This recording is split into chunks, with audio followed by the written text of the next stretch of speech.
Selamat datang di Sukor Makro Update. BPS kembali merilis data ekonomi di bulan Agustus. Kali ini data pertumbuhan ekonomi Indonesia kuartal 2. Tercatat ekonomi Indonesia di kuartal 2 tahun ini tumbuh 5,12% secara year on year. Ini jauh di atas median konsensus berdasarkan survei Bloomberg di 4,8% dan ekspektasi kami di 4,78%. Menariknya adalah di saat momentum libur nasional dan hari besar lainnya relatif lebih sedikit dibanding kuartal 1, justru aktivitas ekonomi lebih tinggi di kuartal 2 kemarin. Secara kuartalan ekonomi Indonesia tumbuh 4,04%.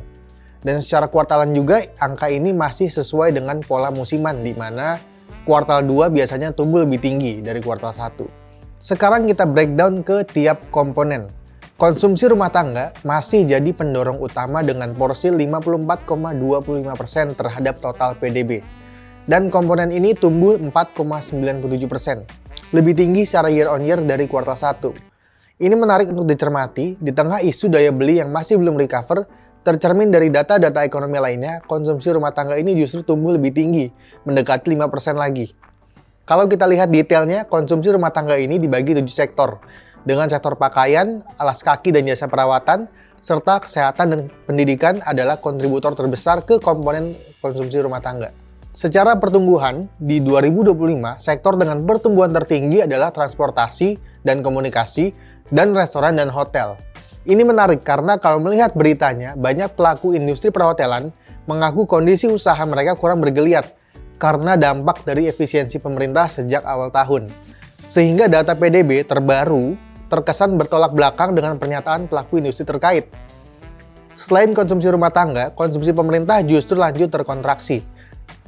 Dan ini menggambarkan kebijakan pemerintah tentang efisiensi, karena dari Kementerian Keuangan pun melaporkan realisasi spending pemerintah masih terkontraksi dalam beberapa bulan terakhir. Selanjutnya komponen PMTB atau penanaman modal tetap bruto, tumbuh 6,99% year on year. Ini pertumbuhan tertinggi sejak 2021. Kalau kita lihat breakdown dari data PMTB, komponen mesin dan perlengkapan lompat 25% di kuartal 2. Dan sepertinya ini yang mendorong pertumbuhan PMTB sampai 7%.